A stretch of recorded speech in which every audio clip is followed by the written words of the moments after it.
You better stop crying before I give you something real to cry about, you worthless little black cripple.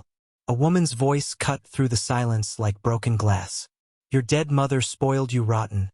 And now look at you, pathetic and useless. The words hung in the air like poison as Damon Richardson froze at the bottom of the marble staircase in his Beverly Hills mansion. The shopping bag containing Emma's favorite strawberry cookies from that little French bakery downtown slipped from his fingers, hitting the Italian tile with a soft thud. For a heartbeat, all he could hear was the grandfather clock ticking in the foyer and his own pulse thundering in his ears. He wasn't supposed to be home for another 3 hours. The tech conference in San Francisco had ended early when the keynote speaker canceled, and instead of staying for the networking dinner, Damon had jumped in his Tesla and driven straight home. Emma had been asking about those cookies for weeks, and he'd promised her he'd bring some next time he was in the city. Now, the only thing that mattered was the terrifying sound coming from behind the closed living room door. A crash, a whimper, then silence that felt like the calm before a storm. Damon's feet moved before his mind could process what was happening. He took the stairs 2 at a time, his designer shoes silent on the plush carpet. The living room door was cracked open just enough for him to see inside, and what he witnessed made his blood turn to ice. Camilla, his wife of 18 months, towered over Emma like a predator over prey. One of her expensive red-bottom heels had just come down hard on something pink and plastic, crushing it into pieces.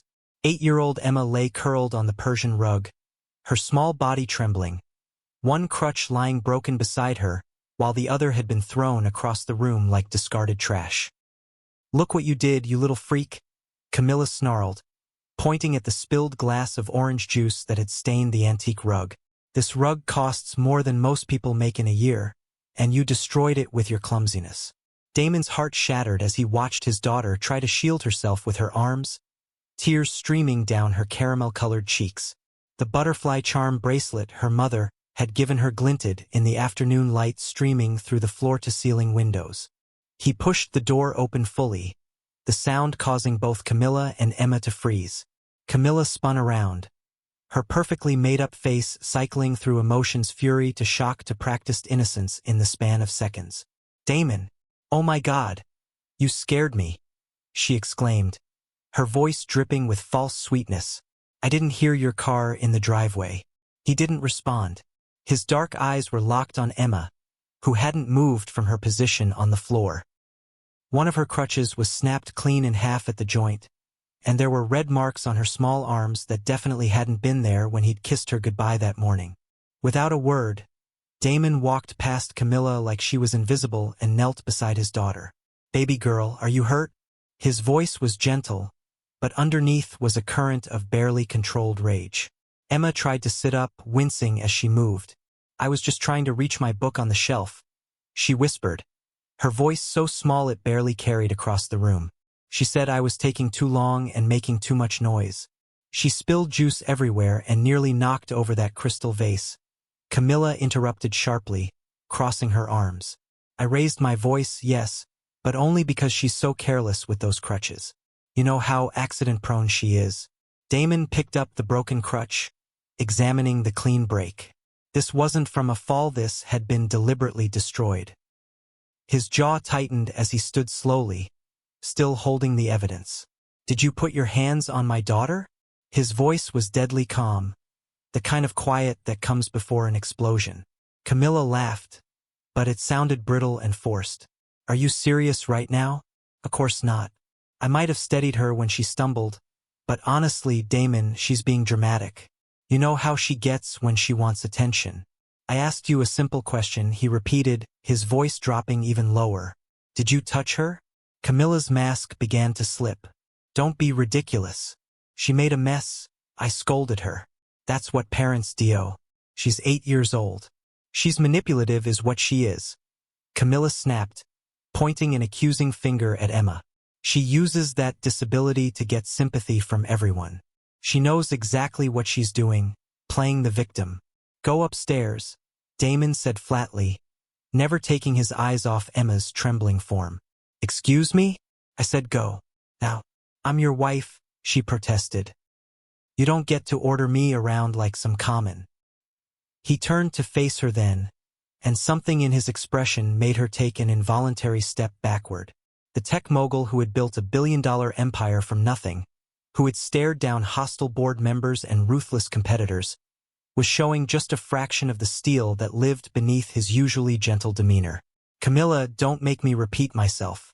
There was something in his tone iron wrapped in velvet that made her spine straighten. With a frustrated huff and a string of muttered curses, she stormed out of the room, her heels clicking angrily against the hardwood as she disappeared up the stairs. When the door slammed shut, Damon turned back to Emma, who was still trembling like a leaf in a hurricane. His heart broke all over again as he saw the fear in her eyes, the same eyes she'd inherited from her mother. "Tell me the truth, sweetheart. What really happened here?" Emma hesitated, glancing toward the door where Camilla had exited, then back at her father. "She yells at me a lot when you're not here," she whispered, "and sometimes she says things about Mama." Damon felt his hands clench into fists. What kind of things? That Mama was weak. That she died because she didn't fight hard enough. That if she really loved us, she would have tried harder to stay alive. The words hit Damon like physical blows. Jasmine, his first wife, had fought her battle with lupus with every ounce of strength in her body. She'd endured treatments that left her weak and sick, had pushed through pain that would have broken lesser people, all while maintaining her brilliant smile for Emma's sake. Even when she was too weak to stand, she'd recorded bedtime stories on her phone, so Emma would never go to sleep without hearing her mama's voice. She said, "I'm broken like Mama was," Emma continued, her voice barely above a whisper. "That you only keep me around because people would talk if you sent me away."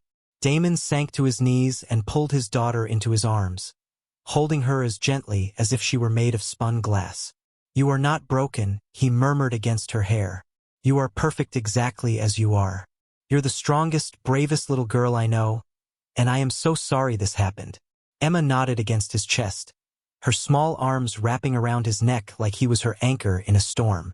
That night, after Emma was safely tucked into bed with ice on her bruised ankle and new crutches already ordered for next-day delivery, Damon sat in his home office staring at multiple computer screens.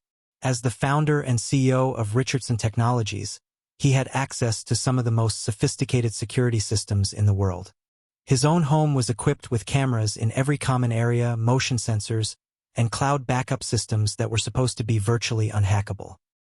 But as he scrolled through the security footage from the past week, his blood ran cold.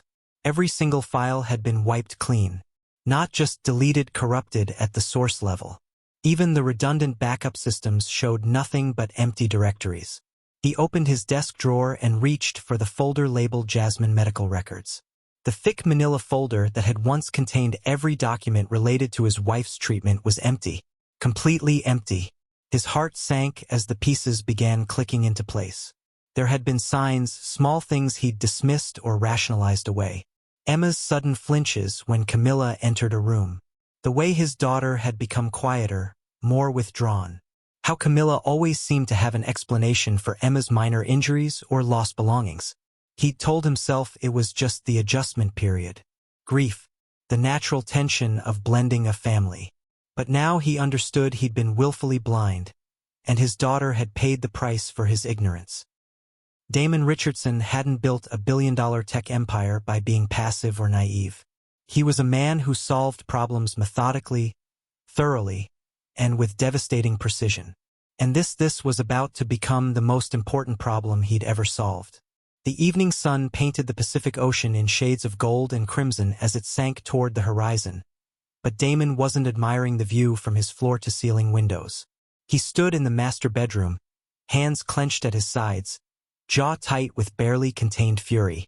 Behind him on the king-sized bed, Emma lay propped up against a mountain of pillows, her injured ankle elevated and wrapped in a soft compression bandage. Her new crutches were already assembled and waiting beside the bed. But for now, she was content to flip through a worn copy of Charlotte's Web, absently stroking the butterfly charm bracelet that had been her mother's final gift. "How's the pain, baby girl?" Damon asked, turning from the window. "It's not too bad," Emma replied, though he could see the discomfort in the way she shifted position. "Like a deep ache." You don't have to be brave for me, he said gently, sitting on the edge of the bed. If it hurts, tell me. She looked up at him with those wise eyes that seemed far too old for an 8-year-old face. I know, Daddy. He smoothed a curl away from her forehead. Emma, I need to ask you something, and I want you to be completely honest with me. Has Camilla ever hurt you before today? The question hung in the air between them. Emma closed her book slowly, her small fingers tracing the cover as she considered her answer. Not like that, she said finally. But sometimes she pushes me if I'm moving too slow. Or she'll take my crutches away and tell me to walk without them if I'm not fast enough. Damon felt sick. The woman he'd trusted, the woman he'd believed loved his daughter, had been systematically abusing her. And he'd been too blind, too trusting, too buried in his work to see it. Why didn't you tell me? He asked, his voice thick with guilt and self-recrimination. Because she said if I told you, you'd realize you didn't really want me. That you only kept me because Mama made you promise, but that you'd send me to live with strangers if I caused too much trouble. The words hit him like a sledgehammer to the chest. Damon closed his eyes, fighting back tears of rage and heartbreak. When he opened them again, Emma was watching him with those solemn dark eyes.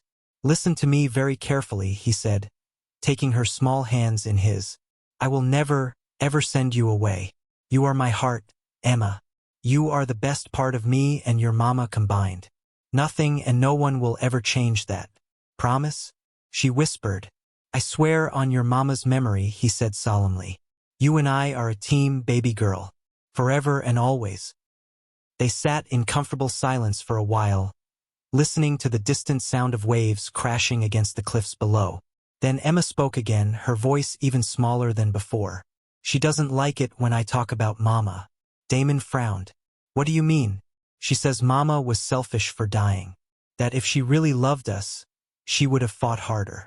That she gave up because she didn't care enough about us to try. Damon stood up so quickly the mattress bounced. He turned away from Emma, his hands shaking with the effort to control his rage. Jasmine hadn't given up. She'd fought like a warrior until her very last breath. She'd endured experimental treatments, painful procedures, and side effects that would have broken most people. And through it all, she'd maintained her beautiful spirit, her infectious laugh, her boundless love for their daughter. Camilla had taken that sacred memory and twisted it into something ugly and cruel. She'd weaponized a child's grief and used it to break her spirit. Later that night, after Emma had fallen asleep to an audiobook reading of The Secret Garden, Damon poured himself 3 fingers of bourbon and sat in his study, staring at the blank security monitors. The footage hadn't just been deleted, it had been professionally scrubbed. The kind of work that required either significant technical expertise or connections to people who had that expertise. As he sipped his drink, Damon's mind began working through the problem with the same methodical precision he brought to corporate acquisitions. Camilla thought she was clever. She thought she could manipulate his grief, his guilt over Jasmine's death, his overwhelming need to give Emma a mother figure. But she'd made one critical error. She'd underestimated exactly who she was dealing with. Damon Richardson hadn't clawed his way from the projects of Detroit to the heights of Silicon Valley by being naive or trusting. He'd built his empire by being smarter, more ruthless, and more thorough than his competition. And now, all of that focus was about to be turned on the woman who dared to hurt his child. He opened a locked drawer in his desk and pulled out a black leather portfolio labeled Jasmine Final Documents. He'd avoided looking at these papers for over a year, too painful to revisit. But as he flipped through the medical records, treatment notes, and personal effects, one item stopped him cold. A sealed envelope in Jasmine's distinctive handwriting. For Damon. If things don't feel right. She'd given it to him 3 weeks before she passed, making him promise not to open it unless something seemed wrong. At the time, he'd thought it was just another expression of her anxiety about leaving them. Now, with trembling hands, he tore open the seal. My love, the letter began in Jasmine's careful script. If you're reading this, then something has shifted and my instincts were right. I never wanted to burden you with suspicions, but I feel compelled to document what I've observed about Camilla. There have been several instances that concern me. She's shown an unusual interest in my medication schedule, often offering to help when I haven't asked. Twice I found her in my bathroom, examining my pill bottles. When I asked what she was doing, she claimed she was just trying to understand my treatment better so she could help. Last week, she brought me tea without being asked. It tasted strange bitter in a way that seemed wrong. When I mentioned it, she insisted it was a new herbal blend meant to help with nausea. But I felt unusually drowsy afterward, more so than my medication typically causes. I may be paranoid. The drugs make it hard to think clearly sometimes. But my gut tells me something isn't right. If anything happens to me beyond what the doctors expect, please look deeper. For Emma's sake, if not for mine. Damon's hands shook as he finished reading. The medical records showed that in Jasmine's final weeks, her cognitive decline had been faster than her doctors anticipated. There had been notes about her increased confusion, her unusual fatigue. At the time, everyone had attributed it to the natural progression of her disease. But what if it hadn't been natural at all? He walked to the window overlooking the city lights spread out below like stars. Somewhere out there, Camilla was probably planning her next move, thinking she'd successfully gaslit him into believing Emma was the problem. She had no idea that she'd just declared war on someone who had never lost a battle that truly mattered. Damon returned to his desk and opened his laptop. He had calls to make, favors to collect, and resources to deploy.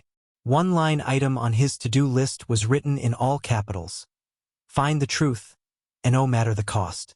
The morning dawned gray and overcast, matching Damon's mood as he sat alone at the breakfast bar in his gourmet kitchen. The space that usually buzzed with activity, the housekeeper preparing meals, Emma chattering about school. Even Camilla's morning routine felt oppressively quiet. Upstairs, Emma was still sleeping, cocooned in her favorite purple comforter and surrounded by the stuffed animals that served as her guardians against the dark. He checked on her 4 times already, needing the reassurance of her steady breathing to calm his racing thoughts. Camilla entered the kitchen like she owned it, which technically she did now as his wife. Her platinum blonde hair was pulled back in a sleek chignon, her makeup flawless despite the early hour. She wore a cream-colored cashmere sweater that probably cost more than most people's monthly salary. She moved to the refrigerator without acknowledging him, pulling out a bottle of green juice and opening it with the casual arrogance of someone who believed they held all the cards. "You deleted the security footage," Damon said without looking up from his untouched coffee. Camilla paused mid-sip, but her voice remained steady. "I have no idea what you're talking about. I checked the system logs. The footage was wiped 3 days ago, right after I left for San Francisco. The backup servers too. That requires administrative access. Maybe there was a system malfunction," she suggested, her tone carefully neutral. "You know how technology can be unpredictable." Damon finally looked at her, his dark eyes cold as winter. "I've been in tech for 15 years. I know the difference between a malfunction and a deliberate data scrub." Camilla set down her juice and turned to face him fully, one perfectly sculpted eyebrow arched in practiced innocence. "You're upset about yesterday. I understand that. But let's not turn a minor disciplinary incident into some grand conspiracy. You abused my daughter." Her eyes narrowed slightly, the mask slipping just enough to reveal the calculating intelligence beneath. "Your daughter, not mine.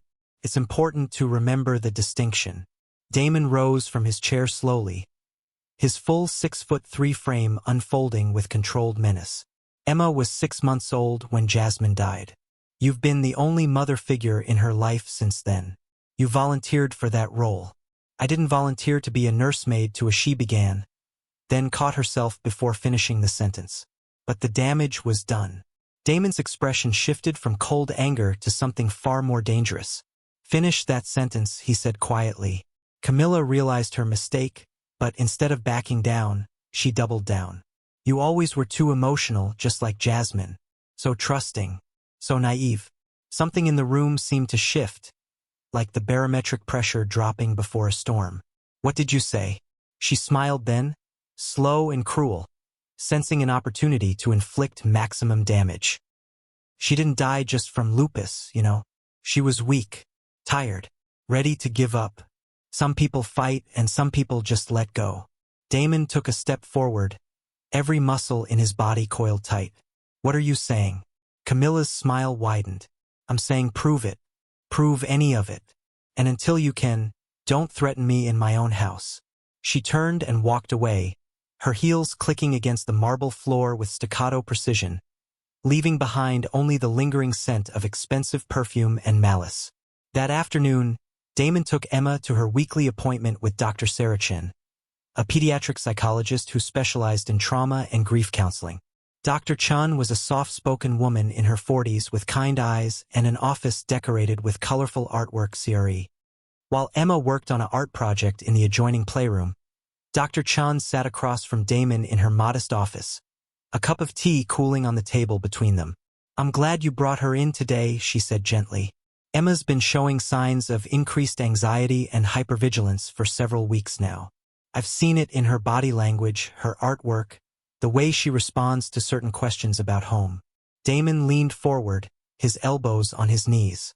"Last night she told me things about Camilla, about emotional abuse, threats, physical intimidation. I should have seen it sooner." Dr. Chun nodded slowly. "Children are remarkably good at hiding trauma to protect the adults they love. Emma's been carrying this burden alone because she was convinced that telling you would result in her being abandoned. I want to protect her now," Damon said, his voice cracking slightly. "But I need to know the full extent of what's been happening." Dr. Chun opened a file drawer and pulled out a manila folder. "There's something else I need to share with you. Jasmine came to see me privately about 6 weeks before she passed away." Damon's blood ran cold. "Why didn't you tell me?" Doctor-patient confidentiality, even for family members. "But she left something for you, with instructions to share it only if you specifically asked about concerns regarding Emma's safety." She handed him a sealed envelope with his name written in Jasmine's familiar handwriting. With trembling fingers, he opened it and began to read. "My dearest Damon, if Dr. Chun is sharing this with you, it means my worst fears may have been justified. I've been watching Camilla carefully, and I'm seeing behaviors that deeply concern me. She's become increasingly involved in my medical care, volunteering to manage my medications when I haven't asked for help. Twice I've caught her going through my pill bottles, and when confronted, she claims she's just trying to understand my treatment better. Yesterday she brought me tea without being asked. It had an unusual bitter aftertaste, and I felt more disoriented afterward than my medications typically cause. When I mentioned it to my nurse, she suggested I might be developing paranoia as a side effect of my treatment. I don't want to believe that someone I welcomed into our family could have harmful intentions. But my instincts as a mother are screaming that something is wrong. If anything happens to me beyond what's medically expected, please protect Emma. Don't let her be alone with Camilla. I love you both more than words can express. Jasmine." Damon's hands trembled as he folded the letter. "She knew. She tried to warn me." Dr. Chun leaned forward. "Jasmine was a brilliant woman with strong instincts. She wouldn't have written that letter lightly." Through the glass partitions separating them from the playroom, they could see Emma sitting at a small table, carefully coloring a picture of a butterfly with bright blue wings. When she looked up and saw them watching, her face lit up with a small smile. Damon smiled back, but his heart was breaking. His wife had tried to warn him, and he'd been too consumed with his own grief to hear her. His daughter had been suffering in silence, convinced that speaking up would cost her the only parent she had left. But that silence was about to end. 3 days later, Damon stood in the stark white corridor of Cedars-Sinai Medical Center, a place he hadn't visited since the night Jasmine took her final breath. The antiseptic smell and fluorescent lighting brought back memories he'd spent 2 years trying to suppress Jasmine's hand growing cold in his. Emma's quiet sobs from the chair beside the bed, the monitors finally falling silent. He'd avoided this place for good reason, but the past held the key to protecting his daughter's future. A nurse in navy scrubs approached him with a tablet in hand. "Mr. Richardson? I understand you called ahead about accessing your late wife's medical records." "Yes," Damon replied. "I need complete hospice records, medication logs, staff schedules, and visitor sign-ins from her final month." The nurse nodded, though her expression grew hesitant. I can take you to records, but I should mention that some of those files were moved to offsite storage last year. You may not find everything in our digital system. Damon followed her through a series of corridors until they reached a small room lined with filing cabinets and dominated by a single computer terminal. The space smelled like old paper and industrial carpet cleaner. Mrs. Richardson's files should be under R, the nurse said. I'll give you some privacy. Just press the call button if you need assistance. When she left, Damon pulled out Jasmine's thick medical file and spread the contents across the small table. He approached the documents like he would a complex business deal, looking for patterns, inconsistencies, anomalies that others might have missed. The medication charts appeared routine at first glance: morphine for pain, anti-nausea medication, vitamins and supplements. But as he studied the final week more closely, something caught his attention. 3 entries for a medication that wasn't on Jasmine's prescribed list. Lorazepam, a powerful sedative. The dosage was high enough to cause significant cognitive impairment and respiratory depression in someone already weakened by illness. Next to each entry were initials. C.M. Richardson. Camilla Marie Richardson. His wife had been signing off on medications as if she had medical authority. But she wasn't a nurse, wasn't licensed, and had no legal right to make decisions about Jasmine's care. Damon photographed every page with his phone, his hands steady despite the rage building in his chest. Then he turned to the visitor logs. Most of the names were expected friends, family, Emma's babysitter, Dr. Chun. But there, in Camilla's distinctive handwriting, was an entry that made his blood freeze. Family care proxy, authorized by patient. Family care proxy, an authority he'd never granted, that Jasmine in her weakened state would never have granted to someone she'd explicitly warned him about. As he photographed the logs, the door opened behind him. A man in an expensive suit entered, not hospital staff, but someone who clearly belonged in boardrooms rather than medical facilities. Mr. Richardson? The man asked. I'm Marcus Webb, legal counsel for Ms. Camilla Richardson. Damon straightened slowly. She sent you here? Webb offered a thin smile. Let's just say there are concerns about your recent inquiries into private medical records that may no longer be yours to access. Damon chuckled darkly. She's worried. Good. She should be. Mr. Richardson, I'd strongly advise caution. Pursuing this course of action could result in a very public and damaging legal battle. Think about your daughter, your company's reputation, the media attention. Think about yours, Damon replied, his voice cold as steel. Because the woman you're representing may have poisoned a terminally ill mother and is now abusing her disabled child. If you stay on this case, I hope you can sleep at night.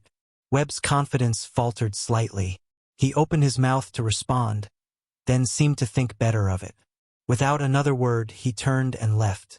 When the door closed, Damon pulled out his phone and scrolled to a contact he hadn't called in months. Marcus Stone, his head of corporate security and former FBI investigator. Marcus, he said when the man answered. I need everything you can find on Camilla Marie Richardson, formerly Camilla Santos. All aliases, employment history, financial records, and especially any connections to elder care or hospice facilities. Something's very wrong, and I need proof. You got it, Marcus replied. Give me 48 hours. Damon hung up and looked around the sterile room one more time. Camilla thought she'd covered her tracks, thought she could gaslight him into believing Emma was the problem. But she'd made a fatal error. She'd left evidence. And Damon Richardson had built his fortune on finding the details others missed. As he prepared to leave, his phone buzzed with a text from Marcus. Preliminary search shows multiple social security numbers associated with her name. This goes deeper than you think. Damon smiled grimly. He'd suspected as much. But whatever Camilla's game was, whatever long con she'd been running, it was about to come to an end. That evening, he sat in Emma's room as she slept, watching her small chest rise and fall in the soft glow of her night light. The butterfly mobile above her bed cast gentle shadows on the walls, a gift from Jasmine that had hung there since Emma was a baby. Tomorrow, the investigation would begin in earnest. Tomorrow, he would start building the case that would protect his daughter and honor his wife's memory. But tonight, he simply sat guard, keeping watch over the most precious thing in his world. 2 days later, Damon met Marcus Stone at a quiet coffee shop in Santa Monica, the kind of place where conversations could be held without curious ears. Marcus slid into the booth across from him, his weathered face grim as he placed a flash drive on the table between them. "You're not going to like what I found," Marcus said without preamble. "I already don't like what I know," Damon replied, plugging the drive into his tablet. "Tell me." "Camila Santos isn't Camila Santos," Marcus began. "Her real name is Carmen Valdez.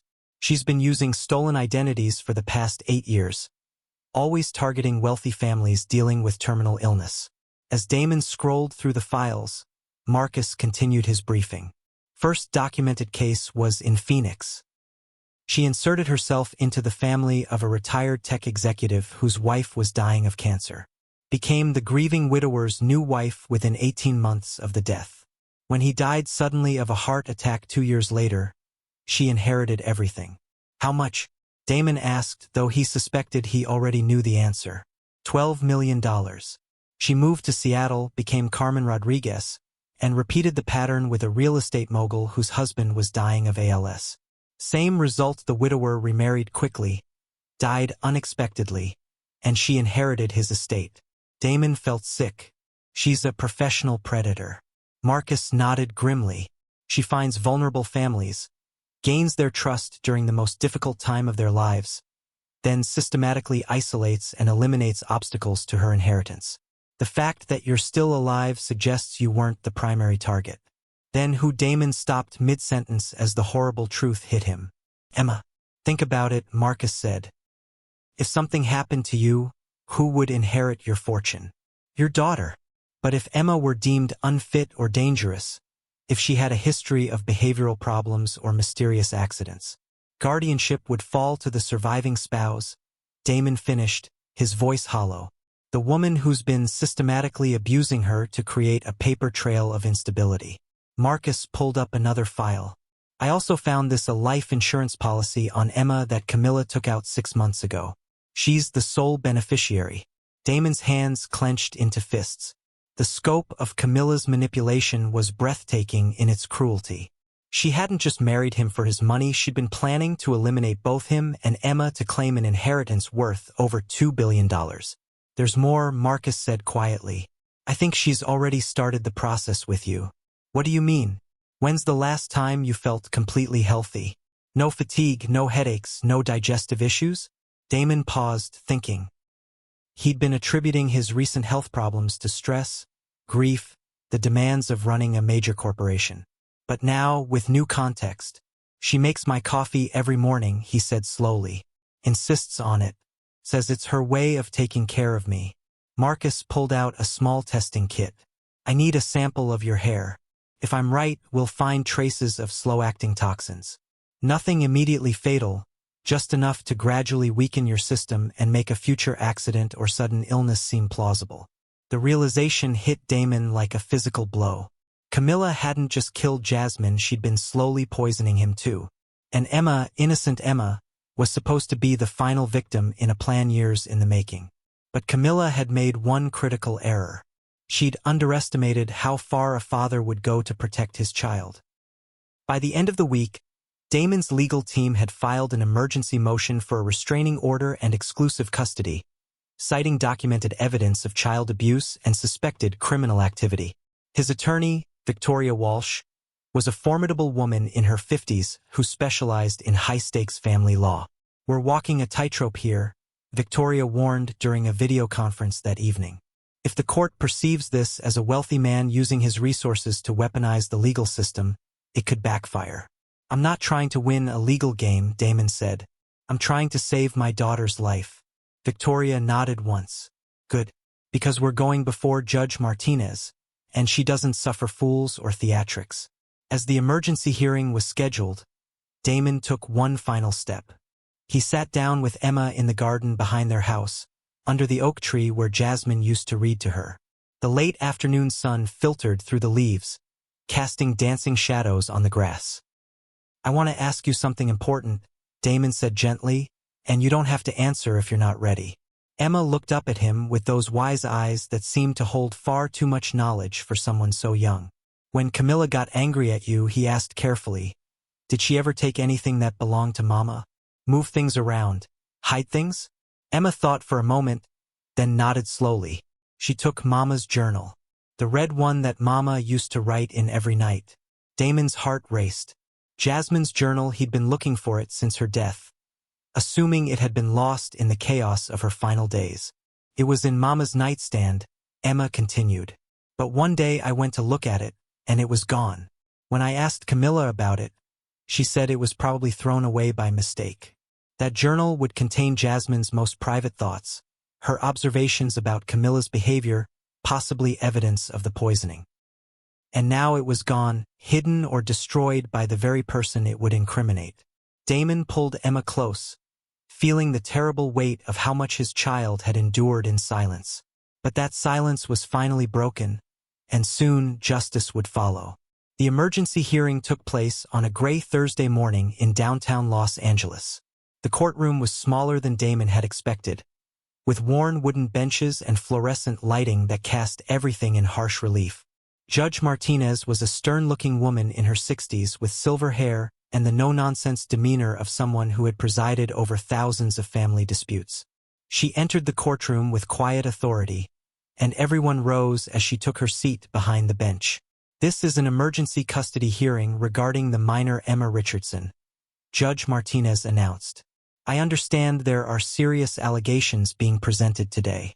Let's proceed with clarity and respect for the gravity of this matter." Victoria Walsh stood, her voice steady and professional.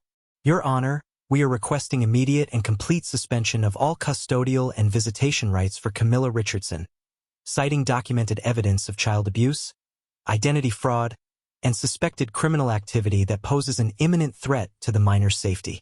She placed a thick binder on the evidence table. "Submitted as exhibits A through M, Your Honor, medical records showing unauthorized medication administration, forensic analysis of controlled substances found in the defendant's possession, and testimony from medical professionals documenting a pattern of systematic abuse." Judge Martinez raised an eyebrow. "Those are extremely serious accusations, Counselor. Do you have documentation to support these claims?" Victoria nodded confidently. "We do, Your Honor. Including audio recordings of verbal abuse captured inadvertently on a baby monitor, photographic evidence of physical injuries, and expert testimony from a child psychologist who has been treating the minor for trauma-related symptoms." From across the aisle, Camilla's attorney, a polished man in his 40s named David Knox, stood slowly. "Your Honor, with respect, what we have here is a grieving widower who has weaponized his wealth and influence to pursue a vindictive campaign against my client. These allegations are based on circumstantial evidence and the confused testimony of a traumatized child." Judge Martinez held up a hand.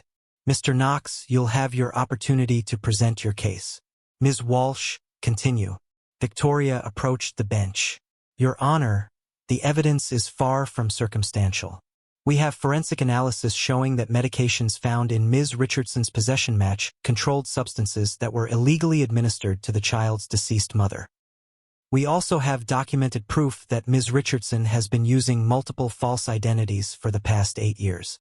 A murmur rippled through the courtroom. Camilla's composed mask flickered for just a moment before she regained control. "Furthermore," Victoria continued, "we have testimony from the minor herself, given in a controlled environment with appropriate psychological support, detailing systematic emotional and physical abuse spanning several months." Judge Martinez studied the documents before her. "Mr. Knox, how does your client respond to these allegations?" Knox stood again, his confidence noticeably shaken. "Your Honor, my client categorically denies all accusations of abuse. Any disciplinary actions taken were within the normal bounds of parental authority. As for the identity issues, those are administrative matters that have no bearing on her fitness as a guardian." "Administrative matters?" Victoria interjected. "Your Honor, the defendant has been using the social security numbers of deceased individuals to obtain employment and establish false identities. This demonstrates a pattern of calculated deception that directly relates to her ability to manipulate vulnerable family members." Judge Martinez looked directly at Camilla. "Ms. Richardson, You understand the severity of these accusations? Camilla rose gracefully, her voice smooth as silk. Yes, Your Honor.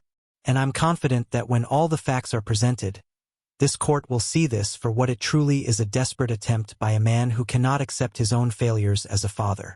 The judge's expression hardened. Ms. Richardson, I strongly advise you to let your attorney speak for you. But Camilla continued, her mask finally slipping completely. Emma is a difficult child who requires firm guidance. If Mr.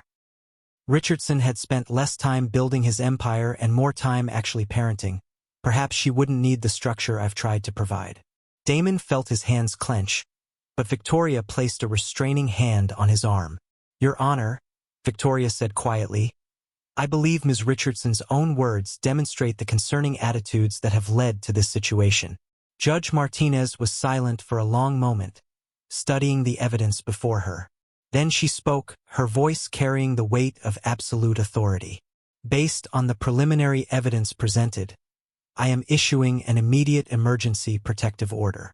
Ms. Richardson, you are hereby prohibited from any contact with the minor Emma Richardson, directly or indirectly. You are to vacate the family residence within 24 hours and maintain a distance of no less than 500 feet from the child's home, school, and any medical facilities she may visit.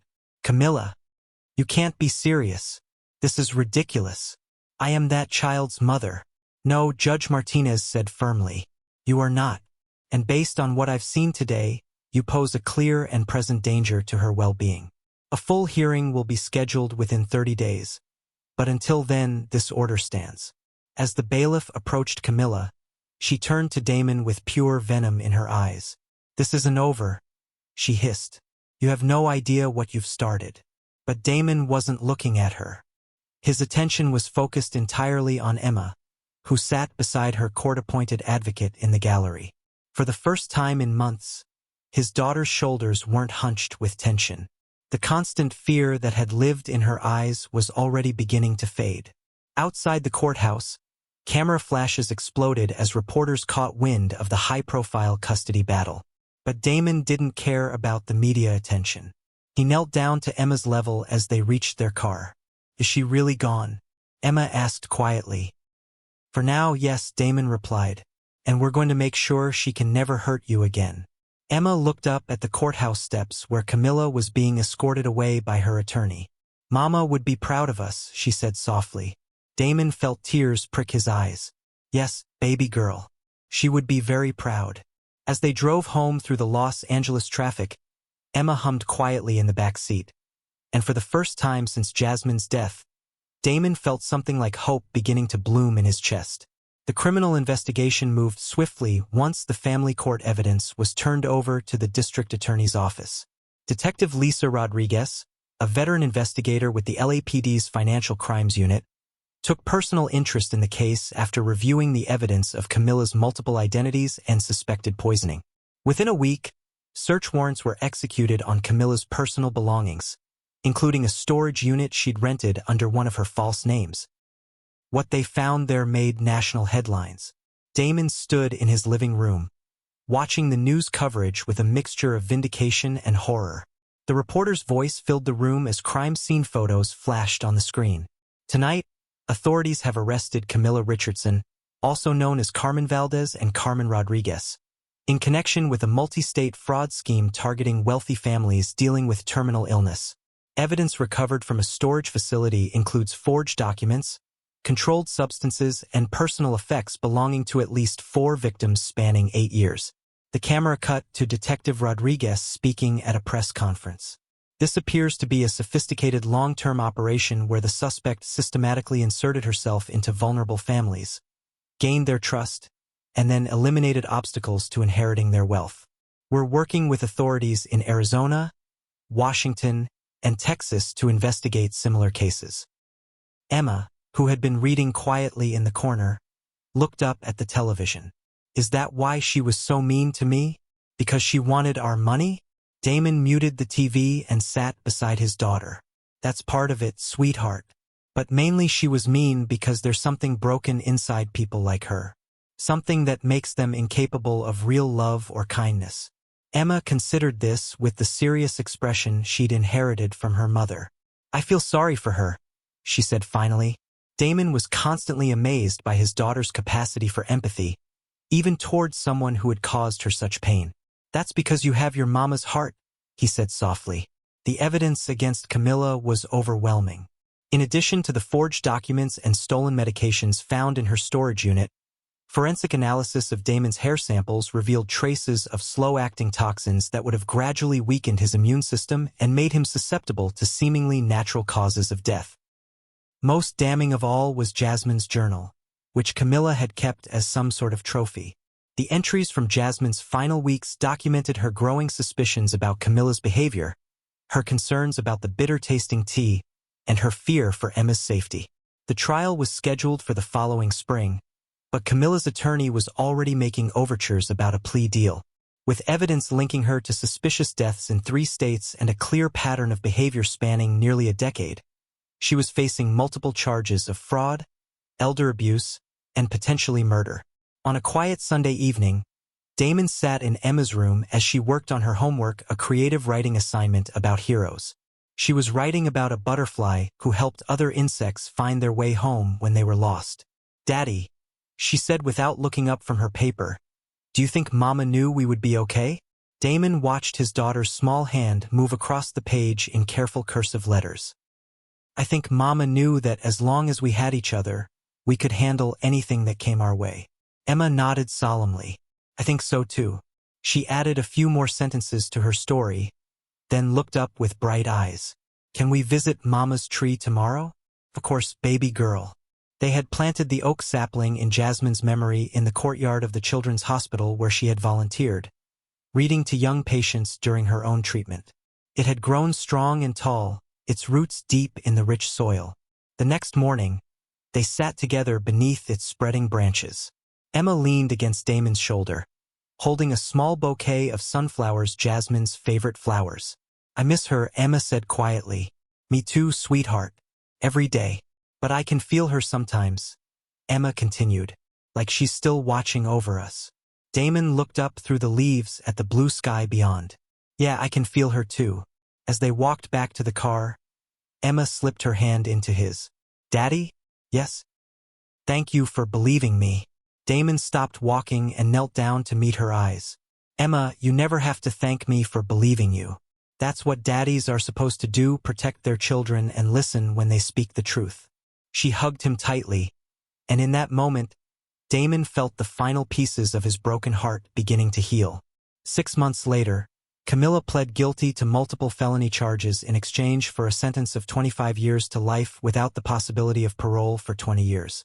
The plea deal allowed her to avoid the death penalty that prosecutors had been considering for the murder charges.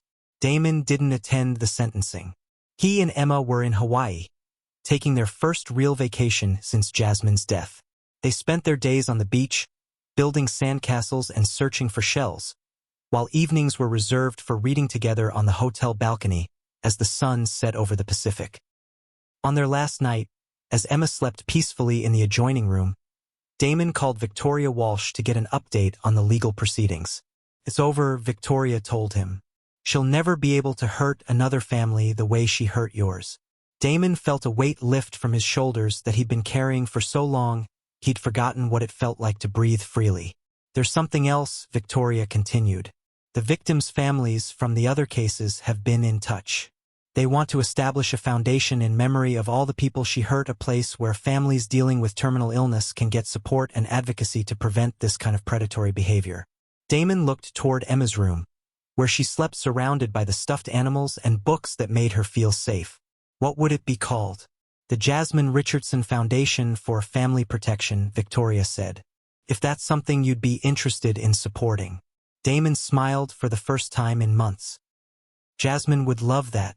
She always said the best way to honor someone's memory was to prevent others from experiencing the same pain. When they returned to Los Angeles, Damon and Emma threw themselves into building the foundation. Emma insisted on being involved in every aspect, from choosing the logo, a butterfly with rainbow wings, to writing the first welcome letter that would go out to families seeking help. "Dear friend," Emma's letter began in her careful 8-year-old handwriting. "If you're reading this, It means you're going through something really hard. I know what that feels like. But I want you to know that there are people who care about you and want to help. You're not alone, and it's going to be okay. Love, Emma. The foundation grew quickly, attracting support from medical professionals, legal advocates, and other families who had experienced similar predatory behavior. Within a year, they had helped protect dozens of vulnerable families and successfully lobbied for stronger oversight of caregiving arrangements for terminally ill patients. Emma started a pen pal program for children whose parents were receiving treatment, writing weekly letters of encouragement and hope. She called it Butterfly Mail, and it became one of the Foundation's most popular programs. One evening, as Damon watched Emma carefully addressing envelopes at the kitchen table, he marveled at how something so beautiful had grown from something so dark. His daughter's capacity for turning pain into purpose reminded him daily of Jasmine's incredible strength. "Daddy," Emma said without looking up from her work, "do you think we're making Mama proud?" "Every single day," he replied. "Every single moment." As Emma sealed the last envelope, she looked up with the bright smile that never failed to light up Damon's world. "I think she's proud of us too," she said. That night, after Emma was asleep, Damon stood in his home office looking at the framed photo of Jasmine that sat on his desk. In the picture, she was holding newborn Emma, both of them glowing with love and possibility. "We did it," he whispered to the photograph. "We protected her, and we're going to keep protecting others. Your beautiful spirit lives on in everything we do." The house was quiet around him, but it wasn't the oppressive silence of grief that had haunted these rooms for so long. It was the peaceful quiet of a home filled with love, purpose, and healing. Outside his window, the oak tree they had planted in Jasmine's memory swayed gently in the evening breeze, its strong branches reaching toward the stars like arms offering an embrace to the night sky. 2 years after Camilla's conviction, Emma celebrated her 10th birthday with a party at the Foundation's new headquarters.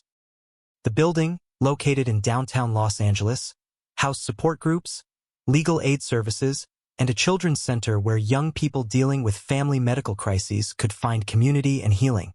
The party was small by design, just Emma's closest friends from school, some of the families they'd helped through the Foundation, and the core team of advocates who had become like extended family. Dr. Chun was there, along with Victoria Walsh, Detective Rodriguez, and Marcus Stone, all of whom had become regular fixtures in their lives. As Emma blew out the candles on her butterfly-shaped cake, she made a wish that she whispered to Damon later that night. "I wish that every kid who feels scared or alone could find their voice like I did," she told him as he tucked her into bed. Damon kissed her forehead. "That's the most beautiful wish I've ever heard." Emma's 10th year brought new challenges and triumphs. She was thriving in school, particularly in creative writing and art. Her teacher, Mrs. Patterson, often sent home notes praising Emma's empathy and leadership among her classmates. One afternoon, Emma came home with a school assignment that made Damon's heart swell with pride. She had been asked to write about someone she considered a hero, and instead of choosing a celebrity or historical figure, she had written about her mother. "My hero is my mama, Jasmine Richardson," the essay began. "She died when I was little, but she's still my hero because she taught me that being brave doesn't mean you're not scared. It means you do the right thing even when it's hard. Mama was sick for a long time, but she never stopped loving people or helping them. She showed me that even when bad things happen, you can still choose to be kind. That's why she's my hero, and that's why I want to be just like her when I grow up." The essay won first place in the school's writing contest, and Emma insisted on donating the prize money to the foundation. That summer, they took a trip to Chicago to speak at a national conference on elder abuse prevention. Emma, now comfortable with public speaking, delivered a keynote address to an audience of social workers, attorneys, and healthcare professionals. "My name is Emma Richardson," she began, standing confidently at the podium despite being barely visible above it. "When I was 8 years old, someone tried to hurt me and my family. But I learned something important: you have to speak up when something is wrong, even if you're scared, because your voice might be the only thing that can protect someone else." The audience gave her a standing ovation that lasted for 3 full minutes. But what moved Damon most was seeing the tears in the eyes of the adults who understood the courage it had taken for his young daughter to find and use her voice. After the conference, they visited the Art Institute of Chicago, where Emma spent hours studying the paintings and sculptures. In the contemporary wing, she stopped in front of a piece called Metamorphosis, a series of sculptures showing the transformation of a caterpillar into a butterfly. "That's like us, Daddy," she said thoughtfully. "We had to go through something dark and scary, but we came out different, better." As they flew home to Los Angeles that evening, Emma curled up in her airplane seat with a new sketchbook, drawing butterflies with rainbow wings. Damon watched his daughter create beauty from imagination and realized that Jasmine's greatest gift hadn't been her love, though that was immeasurable. It had been teaching them both that trauma doesn't have to define you, it can transform you. On Emma's 11th birthday, she made an announcement that surprised everyone. Instead of a traditional party, she wanted to host a celebration at the Children's Hospital where Jasmine had volunteered. She wanted to read stories to the young patients and distribute care packages filled with art supplies, books, and stuffed animals. The event was a tremendous success. Emma moved through the pediatric ward with natural grace, sitting with children who were going through their own difficult journeys. She listened to their stories, shared her own experiences, and reminded them that they were stronger than they knew.